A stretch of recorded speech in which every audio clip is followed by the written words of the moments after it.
If you think old age protects you from cruelty, let me show you what my daughter-in-law did to me, just for my late husband's property.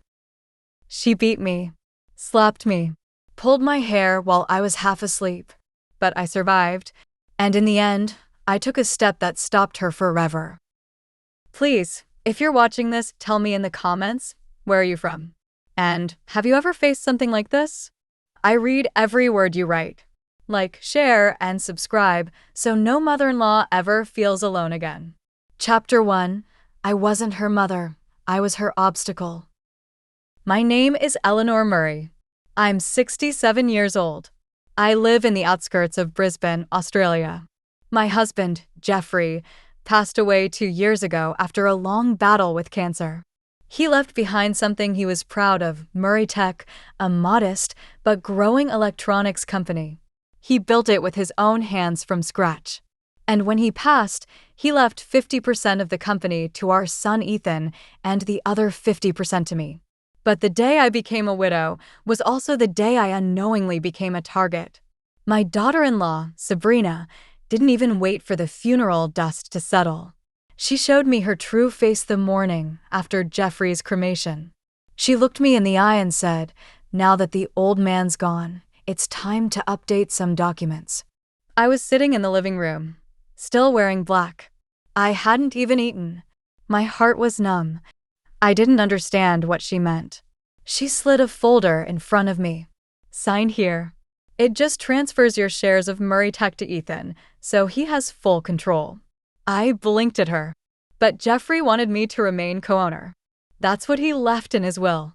She smiled, but her eyes, oh God, her eyes were ice. "Yes, but you're old, Eleanor. You don't need all the stress.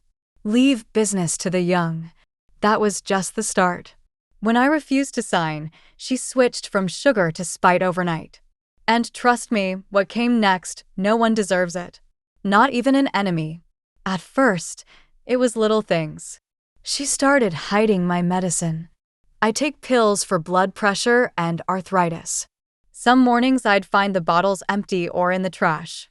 I thought I was forgetting things. But I was being tricked. One night, I woke up around 2 a.m. with a throbbing headache. I dragged myself to the kitchen. She was standing there, waiting. "You should really sleep, Mum," she said, using that word like venom. "Old people need rest, or they start hallucinating." When I tried to open the cabinet, she slammed it shut. "Oops," she smiled. "Just helping." I still didn't tell Ethan. He worked long hours. He loved Sabrina blindly. And I didn't want to come between them, but I wish I had spoken up sooner. One morning, I was sitting in the backyard folding my laundry. The wind was calm. Birds chirping. I almost felt human again. Then I heard footsteps, fast ones. Sabrina stormed out holding one of my bras. She waved it like a flag and screamed, "Are you trying to seduce the gardener now? You old witch." Before I could speak, she slapped me. Hard. And then, she beat me with her slipper. In the open yard. I covered my head, screaming for Ethan, but he was already gone to work. I cried for hours. Not from the pain. From the shame. A grown woman. My son's wife.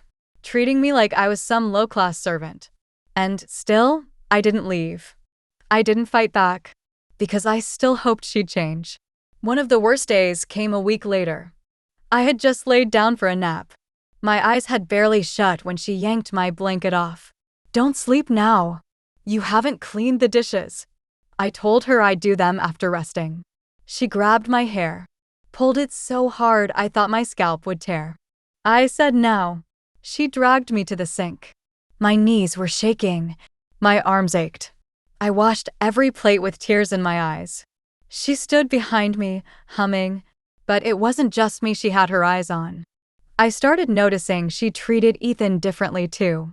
She would mix his drinks, whisper in his ear that I was losing it. She started encouraging him to take sleeping pills. And then, I saw something one night, something that still makes my skin crawl. I was walking past their room to get water. The door was half open. Sabrina was standing over Ethan holding his pillow, just for a second too long. When she saw me, she jumped back, laughed. He's such a deep sleeper. Sometimes I check if he's even breathing, you know. But her eyes were dead serious. That night, I didn't sleep. I sat by Ethan's door, listening to his breath, counting seconds between each inhale. I knew then, she wouldn't stop at me. She wanted everything, the company, the house, the legacy. And she would kill to get it. I know this is a lot to hear, but I need you to know you're not alone if something like this is happening to you.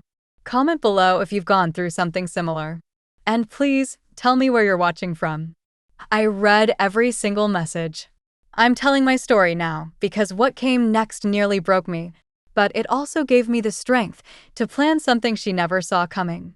Chapter 2, she tried to poison my son in his coffee. When I say my daughter-in-law tried to kill her own husband, my son, you think I'm exaggerating. I wish I was. She stirred the sugar with a smile, but I saw what she slipped into that cup. Please, if you're watching this from anywhere in the world, let me know where you are. And if you've ever seen evil wear a smile in your own home, share it in the comments. I read every single one. After she beat me in the backyard and yanked me from my bed like a rag doll, I started hiding small things evidence. Slipper marks on my thigh, photos of bruises on my arms. I didn't know what I was going to do with them yet, but something in me said, Eleanor, save the truth. Sabrina kept getting bolder. She would unplug the fridge just to spoil the food I cooked. One evening she laughed, "Oh, didn't I tell you? We don't eat stale garbage anymore." My homemade stew, spoiled on purpose, was thrown out like I was garbage too. But the real terror came on a rainy Thursday morning. Ethan was heading to an important meeting. He was tired from working late, so he asked Sabrina to make his coffee while he was in the shower. I was at the dining table, silently knitting. She didn't know I was watching her. Maybe she didn't care anymore. She prepared the coffee, humming. And then she took out a small bottle from her robe pocket. A clear liquid. No label. 3 drops. Stirred twice. I froze. My heart thudded so loudly I thought she could hear it. She carried the mug toward the hallway just as Ethan stepped out. I forced myself up, knees cracking, and intercepted her. "Oh!" "I'll give this to him," I said sweetly. My hand shook as I took the mug. Sabrina's smile didn't break. "He likes it hot, mother," she said. "Better hurry." I went straight to the bathroom, poured the coffee down the sink, rinsed it out with hot water, then made a new cup. Ethan came out, buttoning his cuffs. "Thanks, Mum," he said, sipping it quickly before rushing out. "Sabrina made it?" I hesitated. "Yes," I said, "but I served it." Because in that moment, I still didn't want to believe she'd go that far. But I knew. That night, I crept into the guest room and opened Sabrina's vanity drawer. Behind her makeup kit was the bottle. I took it. Later, I gave it to a friend who worked at a pharmacy. He ran a quiet test. It was a sleep-inducing chemical, not over-the-counter. Strong enough to cause drowsiness or worse in high doses. And then it made sense. The reason Ethan had been so tired lately. His confusion, the fog in his head. She was drugging him slowly. Not to kill outright, but to weaken him. To make him sign papers, surrender control, become a puppet. I wanted to scream. But instead, I started planning. Sabrina's cruelty didn't stop. She'd whisper insults in my ear when no one was watching. "You stink like old milk." "Rot quietly, Eleanor. You're just a speed bump on my road to millions."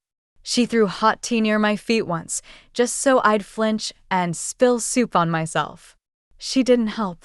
Just laughed and said, "Maybe your hands are going too, huh?" And the worst? She brought her friends over and mocked me like a zoo animal. One of them asked, "Does she still walk, or do you roll her around in a wheelbarrow?" And Sabrina said, "Oh no, she crawls when she knows her place." I sat in the corner, head down, dying inside. But I didn't break, because I had a plan now.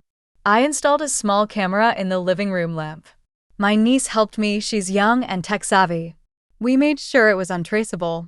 Every insult, every slap, Every cruel whisper. I started recording it all. I even captured the day she yanked my blanket off again in front of a visiting neighbor and screamed, "Do you want to pee in bed like last time?" That neighbor was horrified. She looked at me and mouthed, "Do you need help?" I shook my head, but inside I whispered, "Soon." And still, I ask you, dear viewers, have you ever watched someone pretend to love your child while poisoning them from the inside? Have you ever felt helpless in your own home? If so, please tell me your story in the comments. And tell me, where are you watching from? Australia? The US? India? Nigeria? Germany? You're not alone. We need to stand up for mothers and elders everywhere. That's why I'm sharing this. That's why I'm still breathing. But I promise you, chapter 3 is where I started fighting back. Backhand index pointing out, like, share, and subscribe if you're ready to hear what happened when I turned the tables. Stay with me. You won't believe what I did next. Chapter 3, the trap I set, and how she fell right in. She thought I was a weak old woman who couldn't think 2 steps ahead. But she forgot, before I was a mother-in-law, I was a wife, a secretary, and a woman who survived much worse. After I found out about the drugs, after she humiliated me in front of her giggling friends, I sat alone in the storeroom for 2 nights. Didn't eat. Didn't speak. I looked at old photos of Ethan when he was 6, with jam on his cheeks and eyes full of dreams. He used to run to me after school, saying, "Mummy, protect me from the monsters." And now? The monster lived in his bedroom. So I got up, dusted myself off, and made a plan. First, I invited Ethan's old business lawyer, Mr. Grant, for tea. I made sure Sabrina wasn't home. Mr. Grant was like family. He handled all of Ethan's documents before Sabrina came into the picture. I told him quietly, Ethan is signing things he doesn't understand. He's tired all the time. I think someone is trying to take his company. Mr. Grant looked concerned. Do you have proof? I pulled out the bottle, the bruises, the photos, and then I showed him a copy of the CCTV footage I saved from the living room camera. Sabrina screaming at me, slapping me with her slipper, dragging me across the floor when I spilled a glass of water. He sat back, silent, then said one word, "We'll catch her." That week, I pretended like nothing had changed. I limped when she hit me. I smiled when she insulted my cooking. I even let her splash water on my face when I dozed off one afternoon. "Stay awake, you useless bat," she snapped. "You're not here to rest. You're here to rot."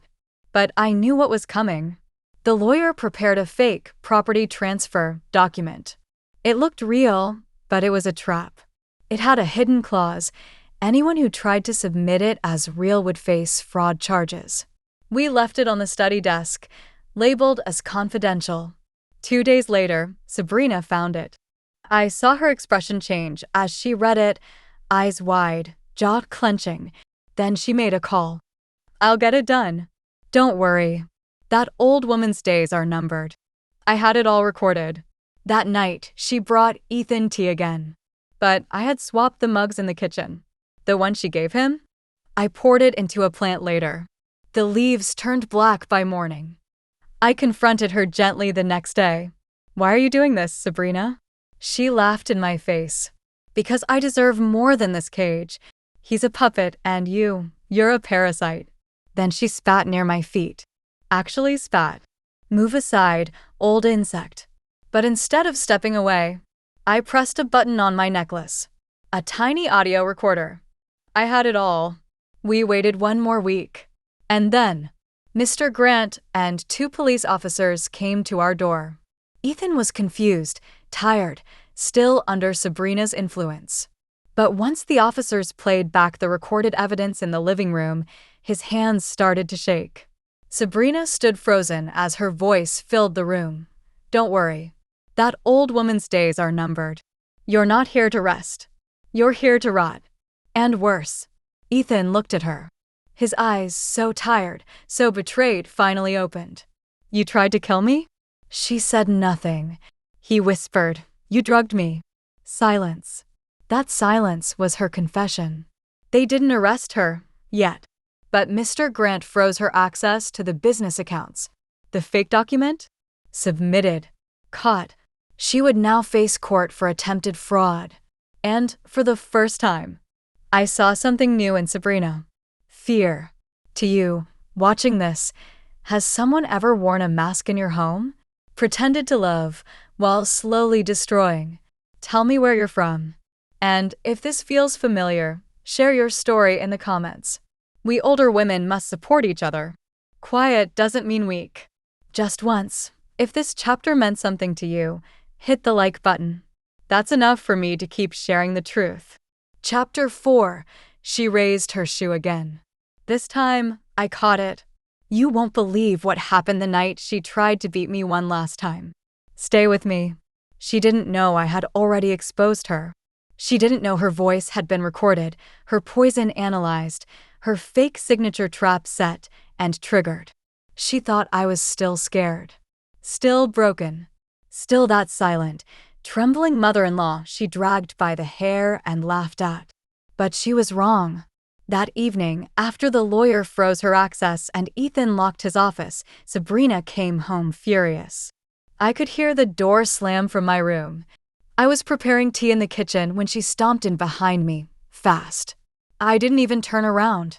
Want some tea? I asked. You smug hag, she hissed. What did you tell him? What lies did you pour into his ears? I didn't answer. I simply poured tea into my cup. And that enraged her. You want to play smart now, huh? She shouted. You think you've won? She yanked off her right shoe and raised it over my back. She had done this before, more times than I want to remember.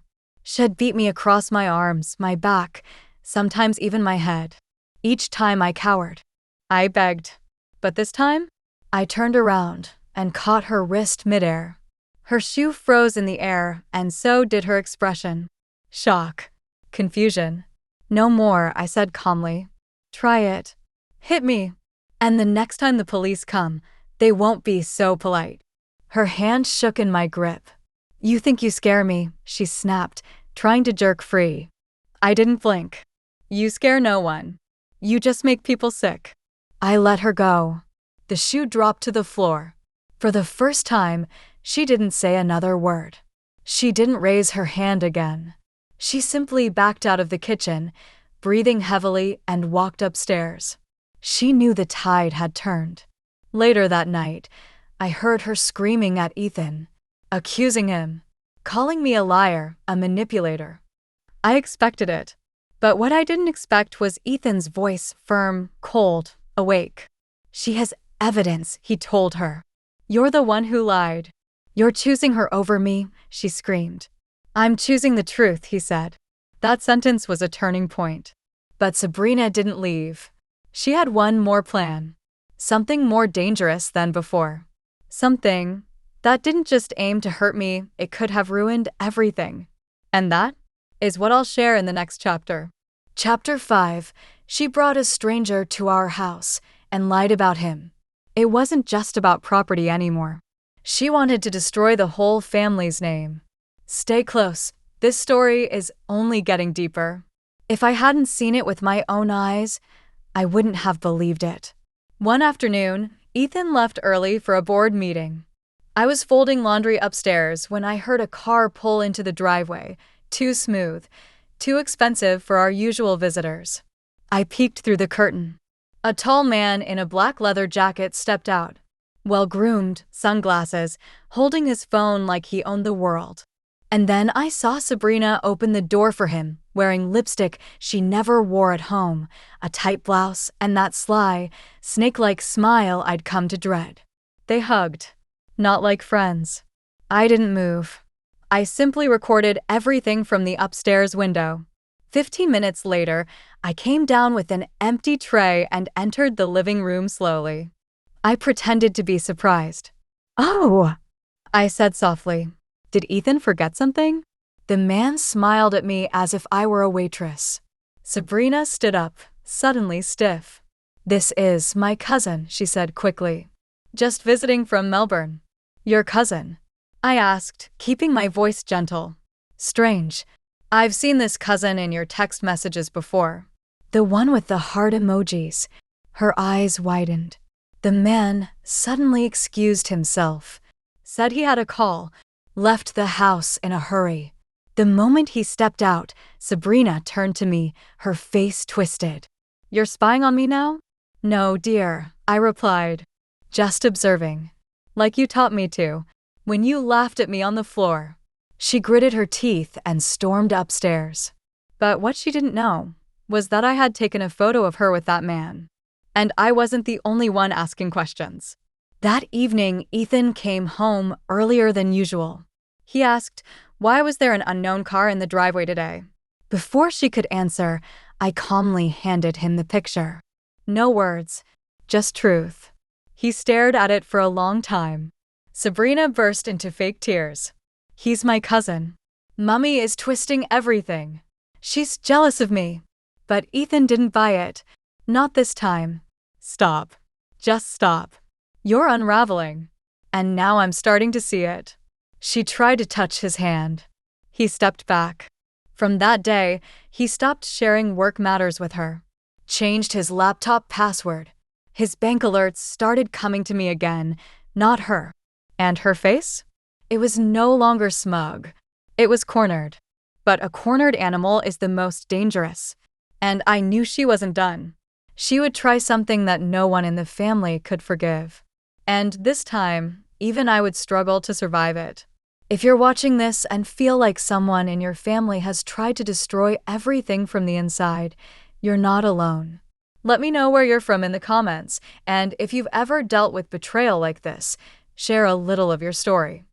I read each one carefully, and if you felt something in this chapter, gently tap the like button. Just once is enough. Thank you. Chapter 6. She took a knife to the kitchen. But it wasn't for the vegetables. Yes, it got that dark. Stay close. It was a Monday.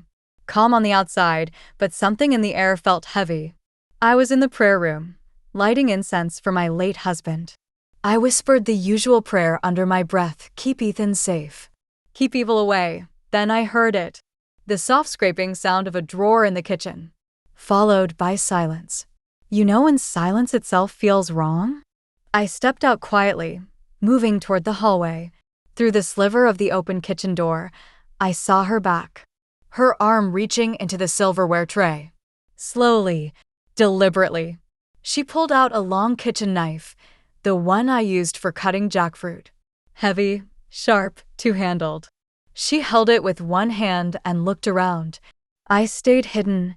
My heart was hammering. She wasn't cooking. No stove. No vegetables. No cutting board. She was simply holding it, her breathing hard, her jaw clenched. She ran her finger along the blade as if she was imagining something. And then she whispered something. Something that stopped my blood cold.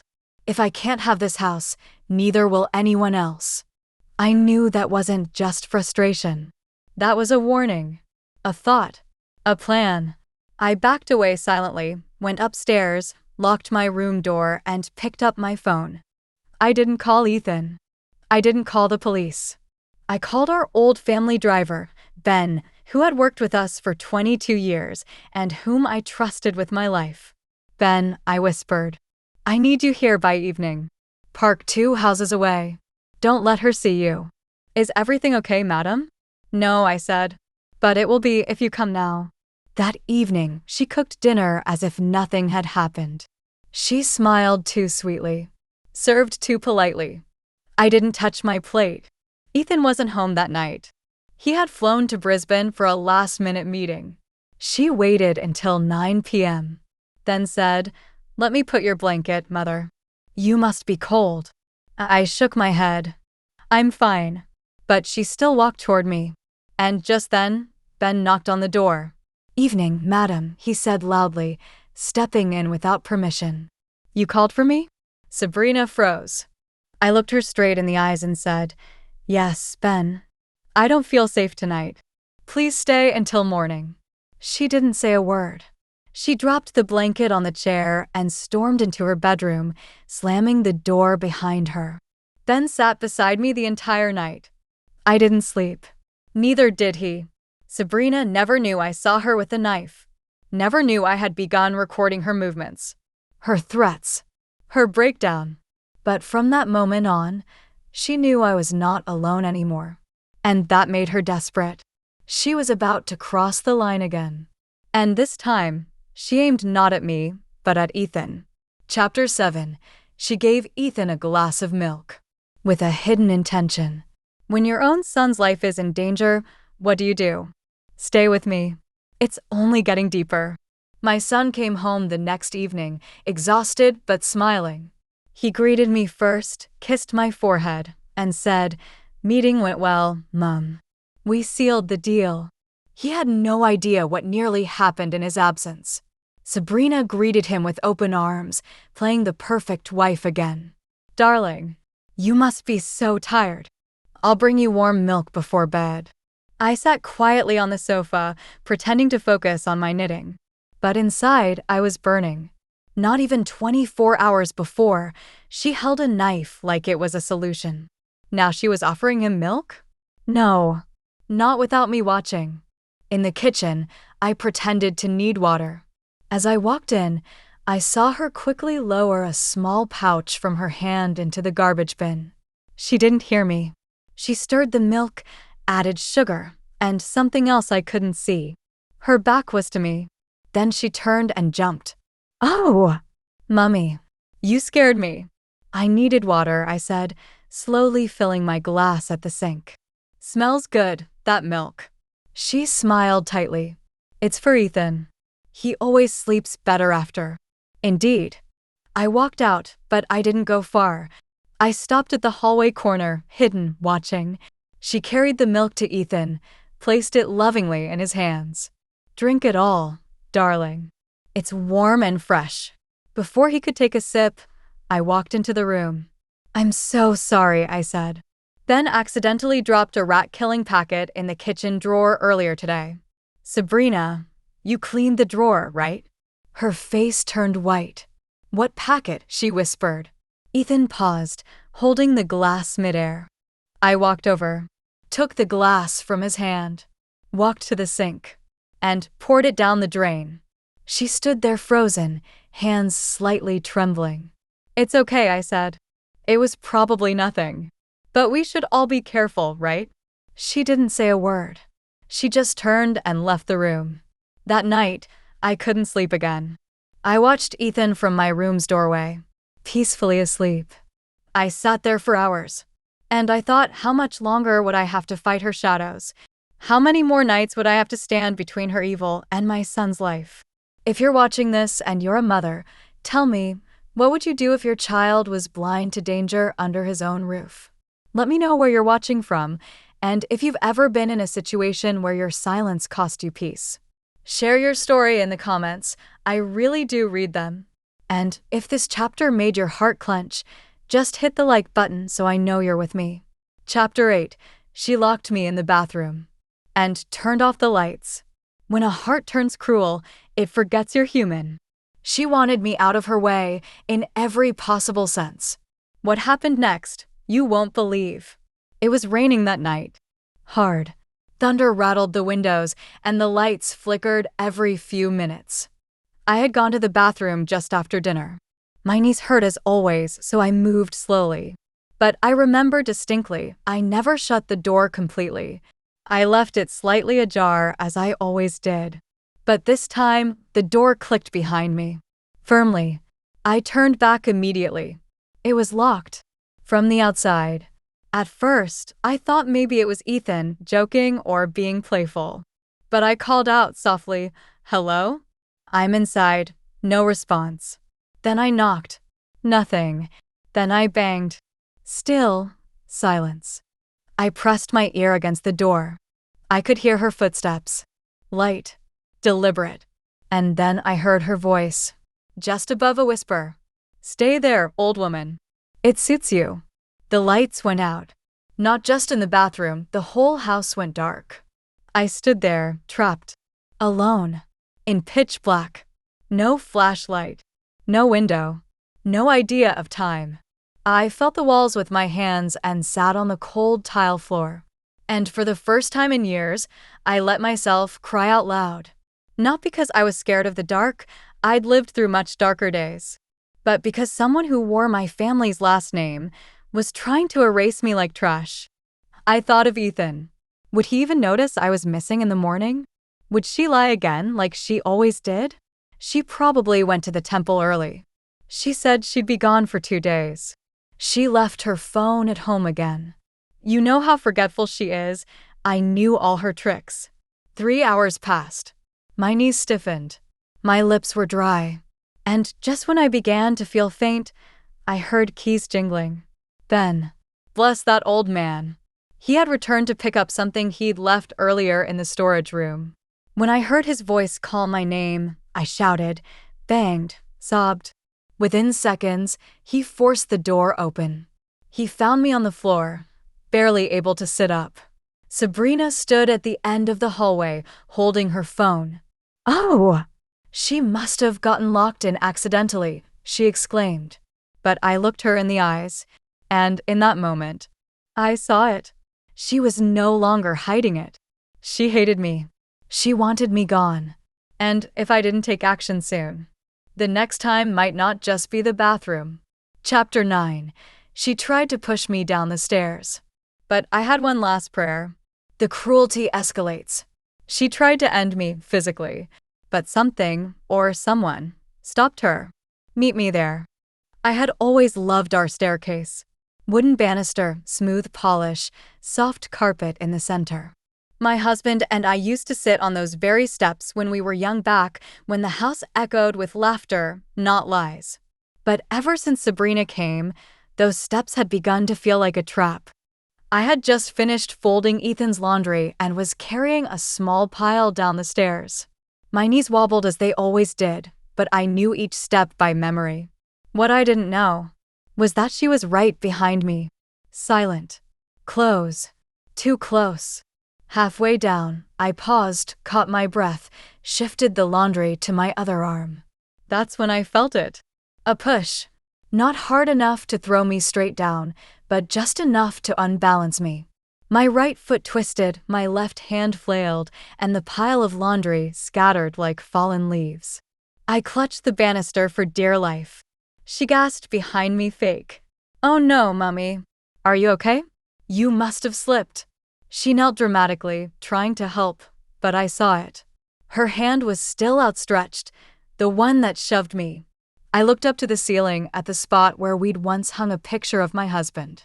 And I whispered, "If you're watching, don't let her win." I spent the next 2 hours icing my twisted ankle. Ethan came home late. She served him food, smiled like the devil in disguise. He didn't ask why I wasn't at the table. She didn't tell him. But I decided right then I wouldn't fall. Not on stairs. Not in silence. Not into her trap. I started keeping my phone with me, camera always on. If she was going to push again, the world would see it. My dear viewers, I have to ask, have you ever lived under the same roof as someone who wanted you gone? Who smiled by day and schemed by night? If so, please tell me, just a few lines in the comments. I really do read them. And if this story reminds you of someone's pain, yours or someone else's, tap the like button and let me know where you're watching from. You're not alone.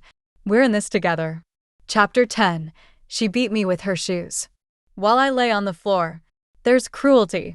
And then there's inhumanity. She crossed every line. And I had the bruises to prove it. It started with a teacup. That morning, I accidentally broke her favorite mug. Not on purpose. My hand was trembling from fatigue. I had barely slept 2 hours the night before.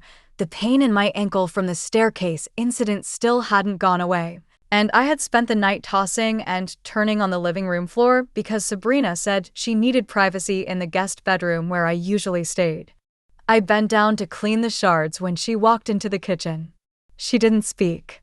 She just stared. Then, she closed the door behind her. "You broke it," she said flatly. "I'll clean it up," I whispered. It was an accident. She stepped forward, slowly, removing her sandal. Not her hand. Not her voice. Her sandal. Before I could rise, she slammed it down across my back. Thwack! I gasped, clutching my side. The sting was sharp, but what hurt more was the coldness in her eyes. She didn't blink. "You're just like the dirt under my shoes," she spat. I tried to crawl back, away from her, but she grabbed my hair, twisted it, pulled me closer to her feet. I was helpless. I was on the floor like some fallen, useless thing. She beat me again. Again. Not hard enough to kill. Just enough to make sure I knew I was beneath her. "You think you're smart? Watching me like a spy? Hiding your phone?" Smiling at Ethan behind my back. I didn't do anything. I cried out. "Shut your mouth." Another strike. This time across my arm. I clutched it tightly. I could already feel the skin swelling. "You're just a burden in this house," she hissed. "A rotting ghost that refuses to leave." After a while, she stopped. She picked up her shoe, fixed her hair in the mirror like nothing happened, and walked out of the kitchen humming. I lay there, in pain, in silence, on the cold, hard tiles. I didn't cry. I didn't scream. I just lay there and listened to the sound of her laughter from the hallway. Fake. Sweet. Like poison wrapped in honey. Later, when Ethan returned, I had to hide my bruises with a shawl.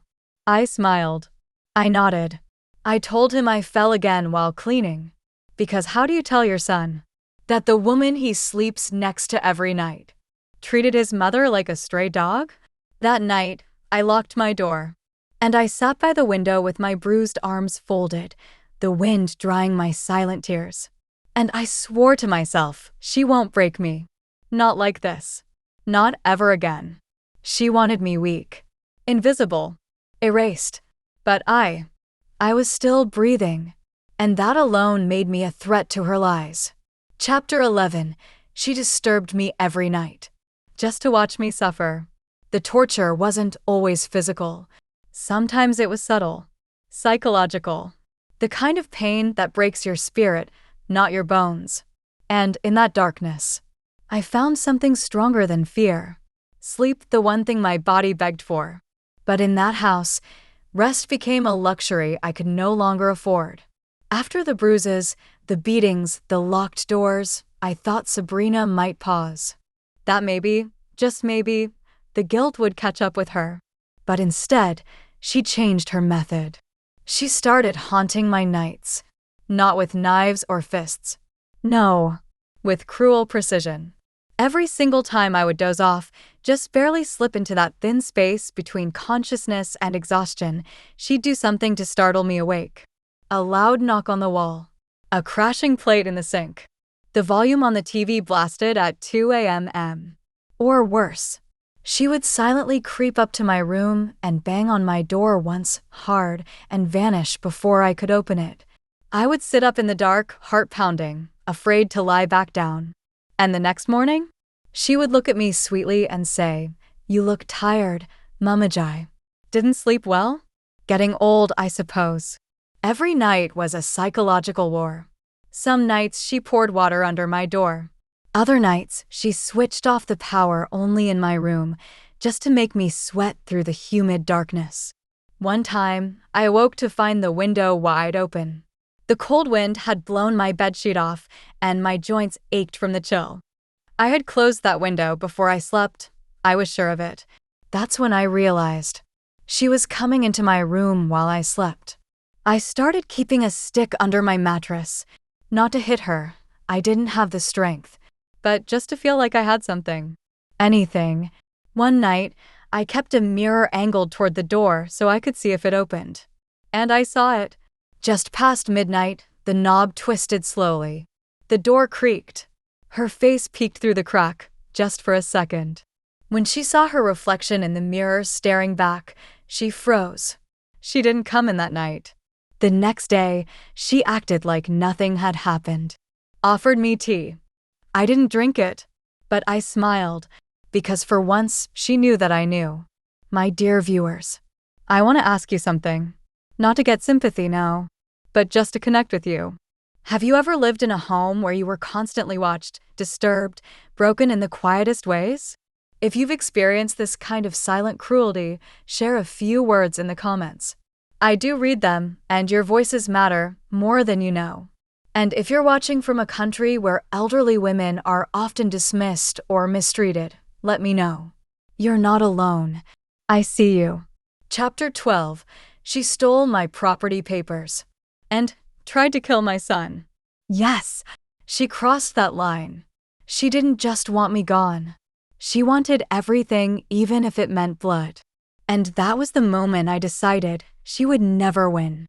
I had kept those papers hidden for over a decade. My husband had left everything to me, the house, the land, and a 40% share in the small electronics company he built with his sweat and soul.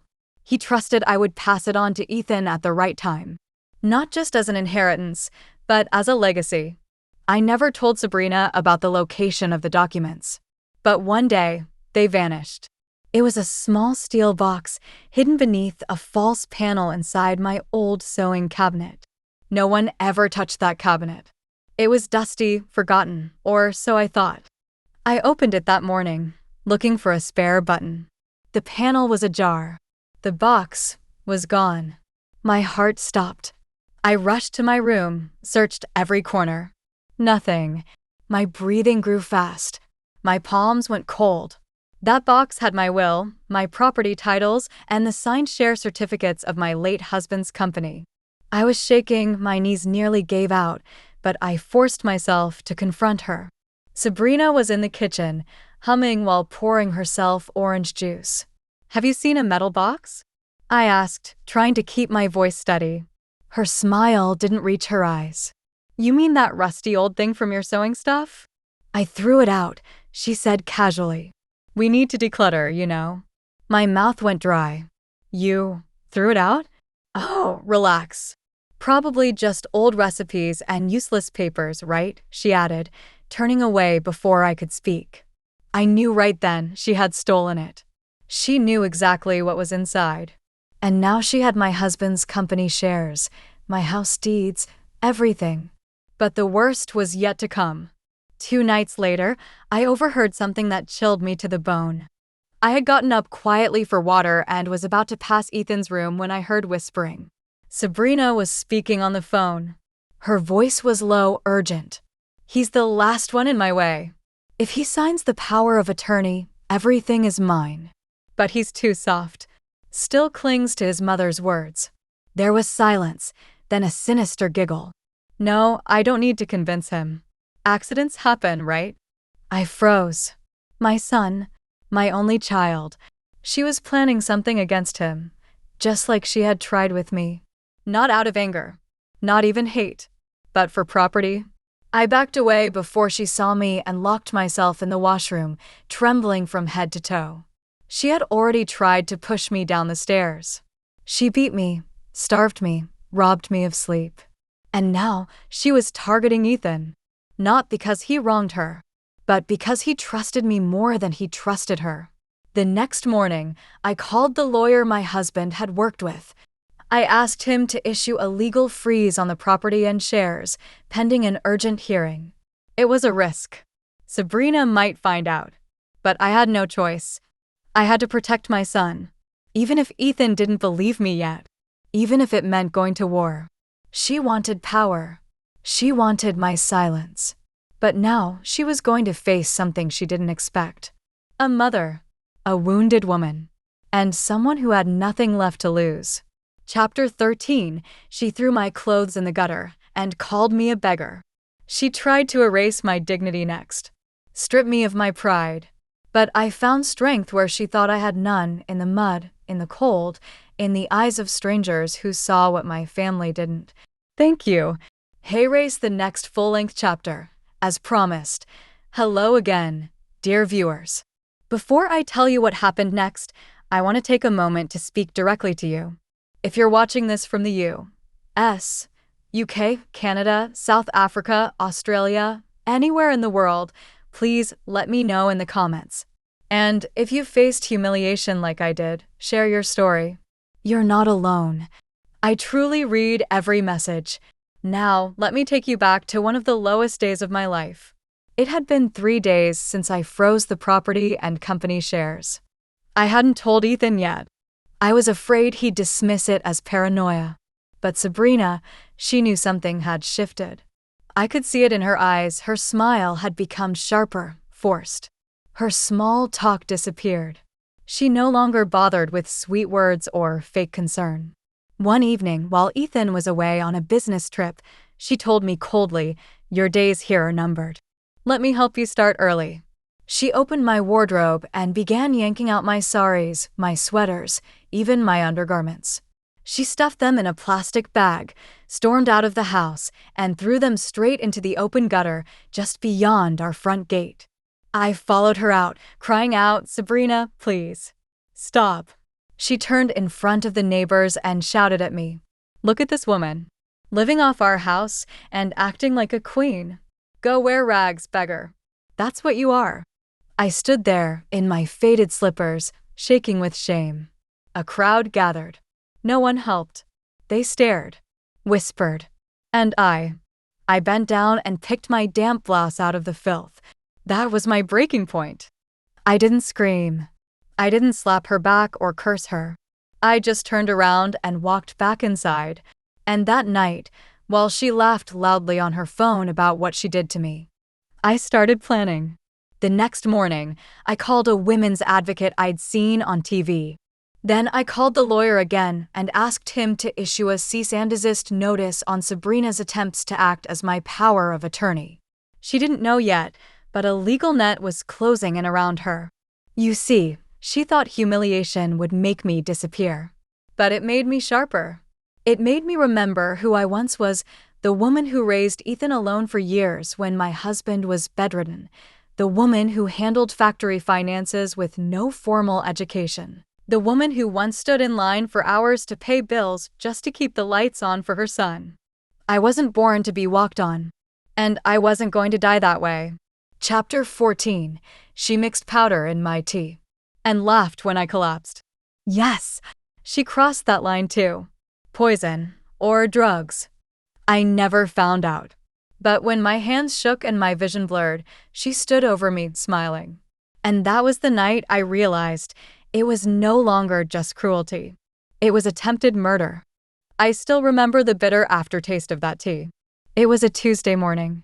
Sabrina had been unusually calm for 2 days. No screaming, no throwing things, no cruel taunts. Just eerie silence.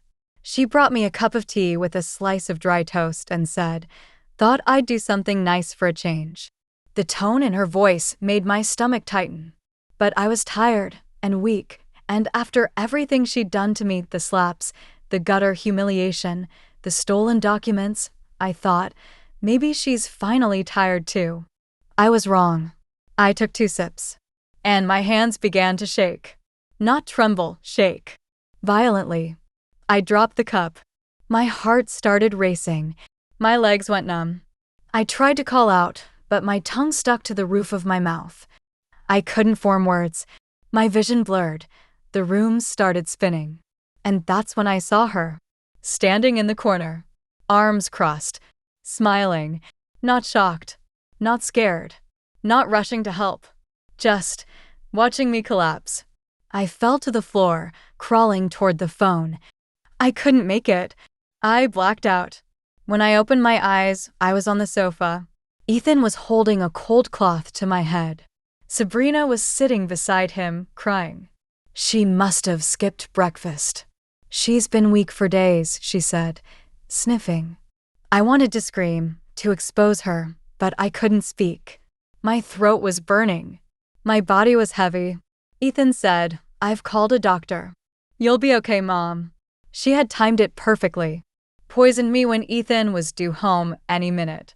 Not enough to kill, just enough to scare, to rattle, to make me look sick or unstable. That's when I knew. This wasn't just about property. She wanted me gone. Completely. Mentally broken, physically destroyed, or worse, dead. And the terrifying part? She would do it slowly, cleverly, so no one would suspect her, not even my own son. That night, while Ethan slept in the next room, I lay awake in bed, pretending to rest. But inside, something broke loose in me. Not fear. Fire. I told myself, you have two options. Keep surviving her abuse until she wins. Or take one bold step, one permanent step, and end this nightmare. And in that moment, I chose the second option. I just had to wait for the right moment. Chapter 15. I installed a secret camera and captured everything. If words wouldn't convince Ethan, then proof would. And what I captured shocked even me, because her cruelty ran deeper than I ever imagined. Before I begin this chapter, I just want to ask you something personal. Where are you watching from today? Australia? South Africa? Europe? Let me know in the comments, and if you or someone you love has been manipulated or abused like this, I'm here to listen. Tell me your story. You are not alone. Now, back to mine. After that poison tea incident, something shifted inside me. I wasn't just scared. I was strategic. I couldn't scream and expect Ethan to believe me. He was too emotionally entangled. I couldn't go to the police without evidence. Sabrina was clever, precise, and always wore the mask of a devoted wife and daughter-in-law. So I decided, if words wouldn't protect me, proof would. I pawned a small gold chain, the one my mother gave me on my wedding day, and bought a tiny button camera from a local electronics vendor. It looked like a coat hook, perfect for what I had in mind. That evening, while Sabrina was in the shower, I installed it on the living room wall near the corner where she always made her threatening calls. Another one went under the dining table. And the third, my riskiest move, was in the hallway mirror, facing my bedroom door. Why? Because that's where she always came late at night, to pull my blanket off, slap me awake, or whisper horrible things into my ear just to ruin my sleep. The very first night, the camera recorded her throwing a mug at my bedroom door. The next morning, she smiled and said, "You should see a neurologist. You screamed all night." She was trying to paint me as unstable. On the fourth day, the camera caught everything. She was on the phone with someone, pacing angrily. Yes, I got the papers, but she froze the property. Don't worry, I'll get her declared senile soon. Then it's mine, the house, the shares, everything. She laughed. Then, she walked into my room while I was pretending to nap. She yanked my pillow out from under my head and hissed in my ear, "You're not dying fast enough, old woman." The camera got it all. Her face, her words, her threats. That night, I downloaded the footage to a USB and made 2 copies. I wrapped one in plastic and hid it behind the water tank on the roof. The other, I kept in my blouse, close to my heart, because this wasn't just evidence. This was freedom. And soon, it would expose her. Chapter 16. I called a family meeting and played the video. No more hiding. No more whispering behind doors. I was going to confront her not in private, but in front of everyone. And the truth would finally speak for itself. It was a Sunday evening. Ethan had just returned from a short business trip, tired and hopeful. He always hoped the 2 women in his life would finally get along. What he didn't know was that he was about to witness something that would shatter that illusion permanently. I had already called my brother, my niece, and 2 of Ethan's cousins. I told them it was important. Life or death important. Sabrina had no idea. She wore her usual mask, graceful, polite, even brought out snacks when everyone arrived. She played her role like a seasoned actress. Until I stood up, took a deep breath, and said, "There's something you all need to see." I plugged the USB into the TV. The room went still. The video began with her voice, angry, sharp. "Once she's declared mentally unstable, the house is mine. I've waited long enough." Then came the scenes. Her pouring something into my tea. Her slapping me while I pretended to sleep. Her calling me names, spitting, laughing like she was proud of it. The room was silent except for the audio, her own voice, venomous and cold. And then came the moment that turned Ethan's face ghost white. She yanked my blanket off in the dead of night and hissed, You should have died the day you gave birth. Everything should have been mine from the beginning. Ethan stood up so fast his chair toppled over. He turned to her, his eyes filled with disbelief, rage, and heartbreak. Sabrina, is this real? She opened her mouth to speak, but nothing came. She looked around. The room full of relatives. Witnesses. No escape. No lies. Just her truth, playing on a loop. And that's when she tried to flip it. You set me up. You invaded my privacy. You're just a bitter old woman who wants attention. But this time, no one believed her. Because the evidence wasn't emotional. It was visible. And Ethan, my son, my blood, turned to her and said, I trusted you with everything. You tried to kill my mother. She reached for him, but he stepped back. I want you out. Tonight. Sabrina screamed. Through the remote at the wall. Accused me of witchcraft, manipulation, even blackmail. But no one listened. I sat still, hands folded, heart pounding. Not out of fear, but out of freedom. For the first time in years. I was seen, heard, believed. But what happened next surprised even me. Because just when I thought it was over, Sabrina made one final move. A desperate, ugly, dangerous move. Chapter 17. She tried to kidnap my grandson. And disappear. She couldn't win the house. She couldn't fool my son. So she went after the one thing left. My 4-year-old grandson, Liam. And what she did next nearly destroyed all of us. Before I tell you what happened next, I want to ask you something personal. Have you ever been pushed so far by someone's cruelty that you stopped recognizing the person you once trusted?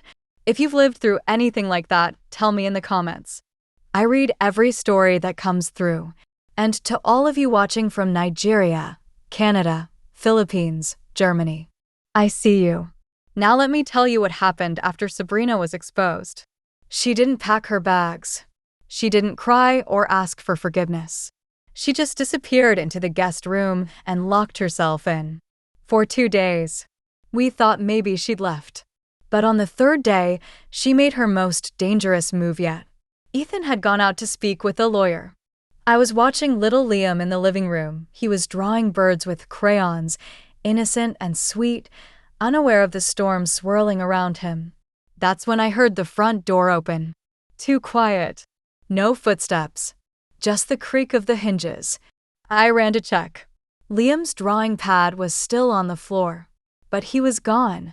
I panicked. I checked the kitchen, the bathroom, the backyard. Nothing. And then I remembered. Sabrina's car keys were missing from the hook.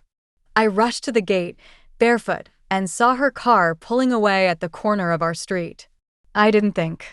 I ran, screaming, calling her name. She didn't stop. She had Liam in the back seat. I saw his tiny face through the glass, confused and scared. I called Ethan, barely able to speak. She's taken Liam. He was home in minutes. We contacted the police. It took hours, but they traced her through her cousin.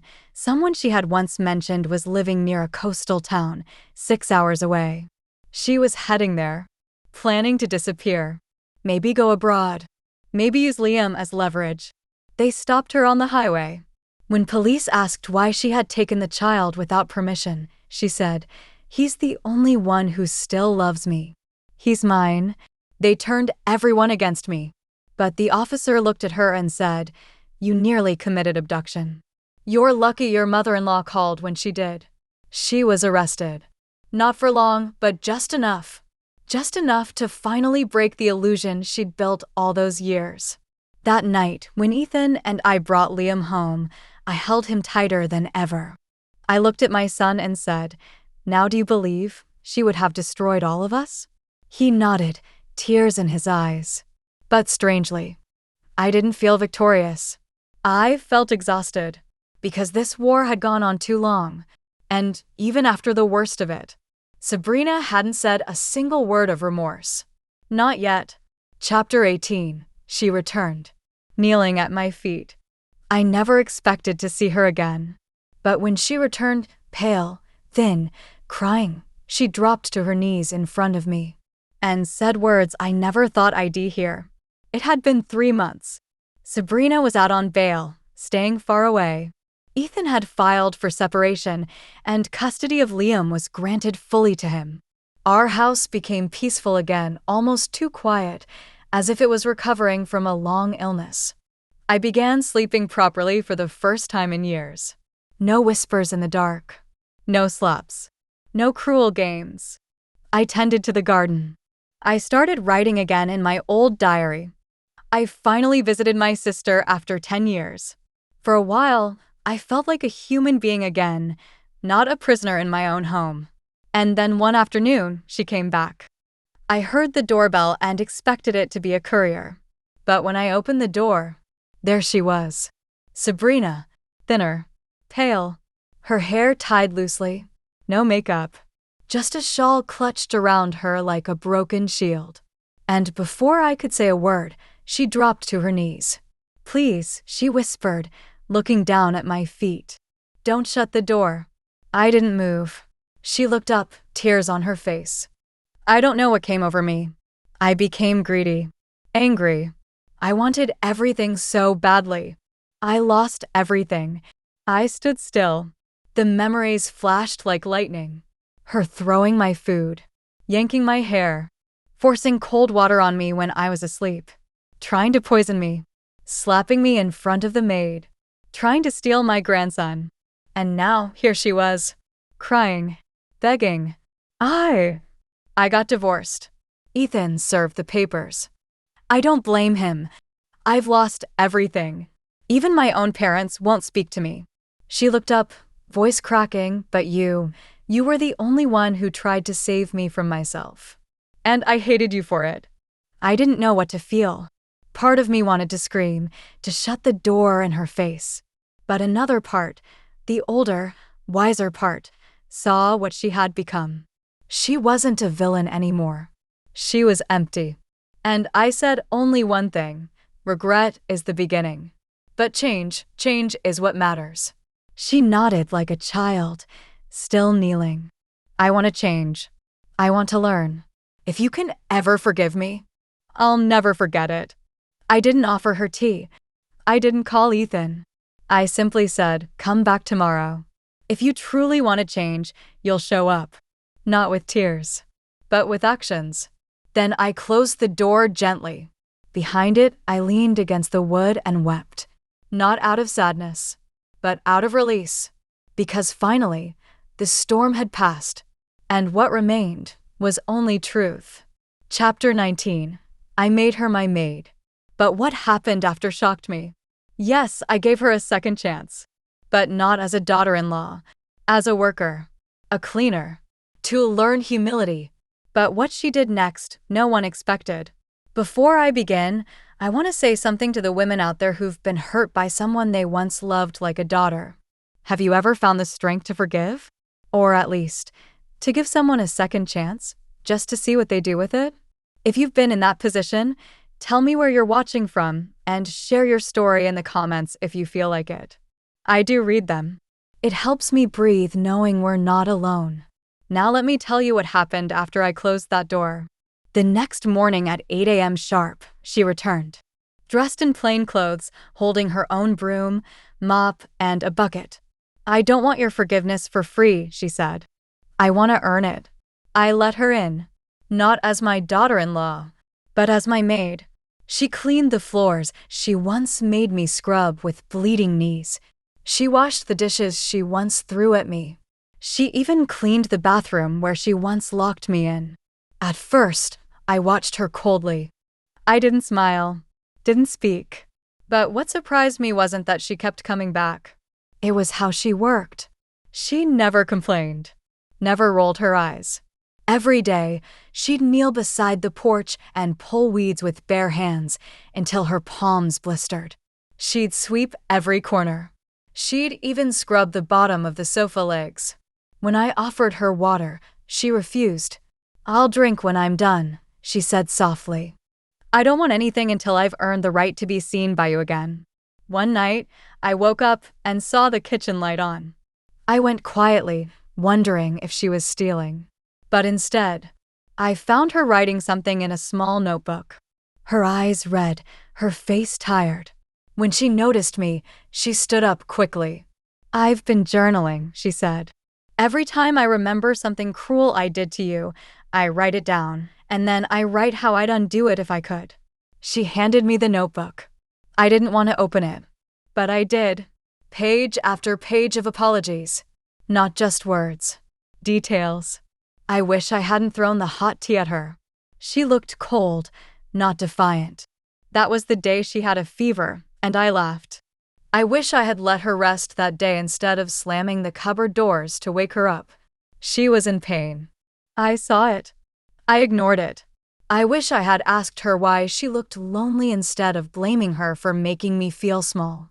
I closed the book, looked at her, and for the first time in years, I said her name kindly. "Sabrina." She looked up, stunned. "I don't need a maid anymore," I told her.